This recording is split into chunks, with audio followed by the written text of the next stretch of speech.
ప్రియమైన దేవుని పిల్లలారా, ప్రభువైన యేసుక్రీస్తు వారి పేరట మీ అందరికీ వందనాలు. ప్రభు పేరట మీ అందరికీ శుభములు, దీవెనలు కలుగునుగాక. ఈ ఉదయకాలం పరిశుద్ధ గ్రంథము నుండి దేవుని వాక్యాన్ని చదువుకుందాం.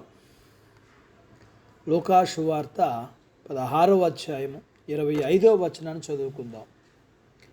నీవు నీ జీవితకాలమందు నీకిష్టమైనట్టు సుఖం అనుభవించుతివి. దేవుడు తన మాటలు మన కొరకు దీవించునుగాక. ఆమేన్. ప్రియమైన దేవుని పిల్లలారా, ఈ లోక భోగాలు విలాసవంతమైన జీవితాన్ని హాస్యించుకుని ఒక దరిద్రమైన జీవితం జీవించడానికి ఎవరూ ఇష్టపడరు.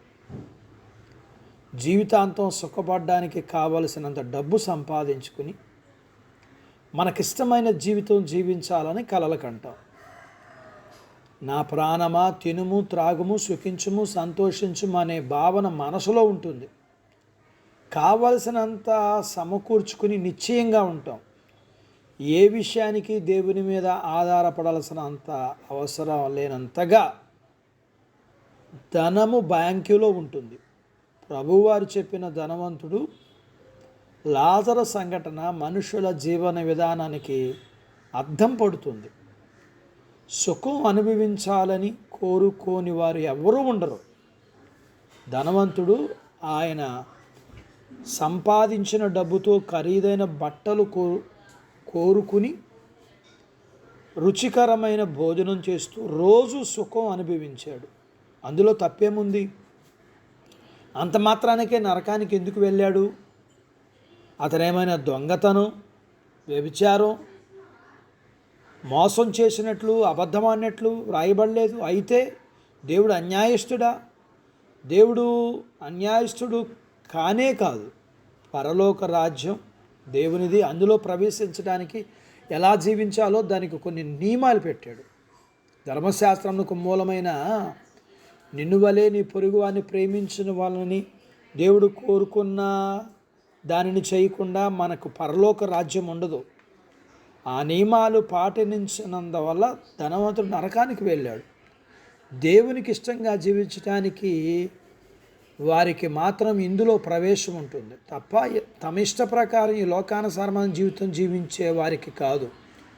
లాజరు అనే దరిద్రుడు తన కళ్ళ ముందు ఉన్నప్పటికీ అతన్ని ఆదుకుని అతని జీవితాన్ని మార్చకుండా తన సుఖం తాను చూసుకున్నాడు. దొంగల చేతికి చిక్కి దెబ్బలు తిని పడిపోయిన వానిని సమరయుడు అక్కును చేర్చుకుని అతని గాయాలకి నూనె పూసి అతని వాహనం మీద ఎక్కించుకుని పూటకోళ్ళ వాని ఇంటికి తీసుకుని వెళ్ళి అక్కడ చేర్చి తన ధనము ఖర్చు చేసి ఇంకేమైనా ఖర్చు చేస్తే మరలా ఇస్తానని చెప్పి మరీ వెళ్ళిపోయాడు.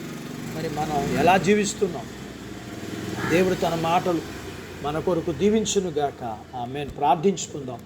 నాతో పాటు ఏకీభవించండి. మమ్మల్ని మిక్కిలిగా ప్రేమించిన మా ప్రియ పరలోకపు తండ్రి, మీ పరిశుద్ధ నామమును బట్టి మీకు వందనాలు. ఈ ఉదయకాలం మీ పాదాల దగ్గర మీ లేఖనాన్ని మేము నేర్చుకోవడానికి సహాయం చేశారు. నేర్చుకున్న లేఖనపు సత్య ప్రకారం మేము మా ఇష్ట ప్రకారం కాదు, కానీ మమ్మును వలె మా పొరుగు వారి విషయాలలో మేము ప్రేమించి వారికి సహాయం చేసేవారికి ఉండగలగటానికి సహాయం చేయండి.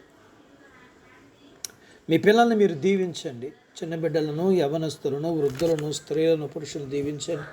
వారి చదువులు, ఆరోగ్యాలు, ఉద్యోగ ప్రయత్నాల్లో విజయాలు ఇవ్వండి. ఉద్యోగాలలో ప్రమోషన్స్ ఇవ్వండి. చేతి పనులు, వ్యాపారాలు, పొలాలు, పశువులను దీవించండి.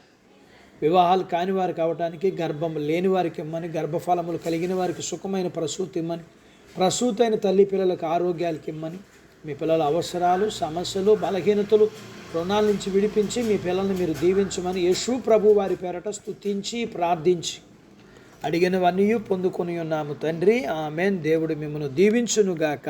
ఆమేన్.